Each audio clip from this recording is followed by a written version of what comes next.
ce goût épicé? Oh, tu exagères, c'est pas si épicé que ça. Mais qu'est-ce que vous faites les yeux bandés? On essaye de comprendre. Tu sais, toi, comment ça fonctionne le goût? Définition du goût. Le goût s'articule au sein de notre bouche de plusieurs manières. Activés par la salive, les papilles gustatives nous permettent de détecter plusieurs sensations primaires. Les goûts amers, salés, sucrés, umami ou même acides. Aviez-vous remarqué que vous pouviez sentir différentes saveurs? Vous remarquerez parfois l'acidité, l'amertume, le sucré, le salé et notre petit dernier, la saveur umami. C'est quoi l'umami?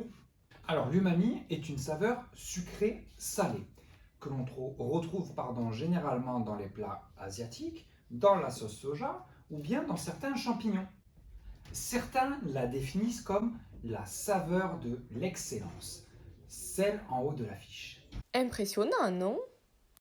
Oui, bon d'accord, mais ça ne nous explique toujours pas comment ça fonctionne. Justement, il est essentiel de comprendre que nous percevons plusieurs saveurs pour comprendre tous ces mécanismes très complexes, je vous l'accorde. Le goût fait partie des 5 sens, l'ouïe, l'odorat, le toucher, la vision. D'ailleurs, ces 5 sens, ils sont liés et ils nous permettent de développer une certaine appétence à un aliment ou non. Dit plus simplement, en fait, si on a envie de le manger ou non. C'est pour cela que lorsqu'on est malade et qu'on a le nez bouché, on perçoit moins bien que le goût. Oui, tout à fait. L'odorat influence le goût. C'est pour ça que les aliments, ils nous semblent fades lorsque on est malade, par exemple. Le goût, la vision et l'odorat, ils sont liés par un nerf qui s'appelle le nerf trijumeau. Oui, vous entendez bien, le nerf trijumeau. Curieux comme nom, n'est-ce pas? Comme son nom l'indique, tri, car il est composé de 3 branches, et jumeau, car il permet en fait de relier le nerf ophtalmique, le nerf de la vision, et le nerf maxillaire. C'est celui qui est utilisé pour la mastication. Et il a d'autres fonctions sur le goût, ce nerf trijumeau? Et oui, et pas des moindres. Figurez-vous que c'est grâce à lui que le goût est perçu par notre cerveau. Mais ne vous pressez pas. Avant ça, on doit parler des papilles gustatives. Les papilles? Oh, mais ça, je sais. Les papilles se trouvent sur notre langue, regarde. Burk. Voyons voir maintenant à quoi ressemble une langue. D'un peu plus près.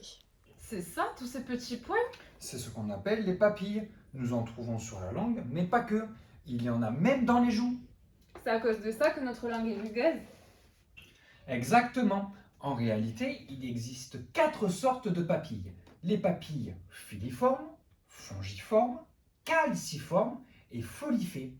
Ce sont les papilles qui permettent de percevoir le goût, bien que nous soyons capables de percevoir toutes les saveurs grâce à notre langue.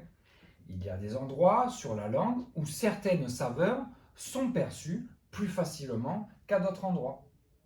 Chaque papille a 3 ou 5 bourgeons du goût. C'est pour ça que je sentais ce goût si épicé. Tu ne me crois toujours pas? Et ne t'inquiète pas, il y a une explication à tout ça. Les saveurs perçues par la langue sont transmises au cerveau en utilisant le nerf trijumeau. Ainsi se crée le goût que nous percevons tous. C'est un ensemble de mécanismes. Si fascinant que compliqué, il faut le dire. C'est vrai, je te l'accorde, petite voix. Cet ensemble nous permet tout de même de s'approprier le goût des aliments. C'est un sens primitif, comme le bébé qui va tout mettre à sa bouche. Donc, si je comprends bien, nous percevons tous le goût. Mais il est quand même différent d'une personne à une autre, n'est-ce pas? Bien sûr, chaque personne perçoit les goûts à sa manière. Nous sommes tous différents et c'est ce qui fait la beauté de ce monde, bien entendu. Alors, goûtons, mais pas jusqu'à en perdre la raison.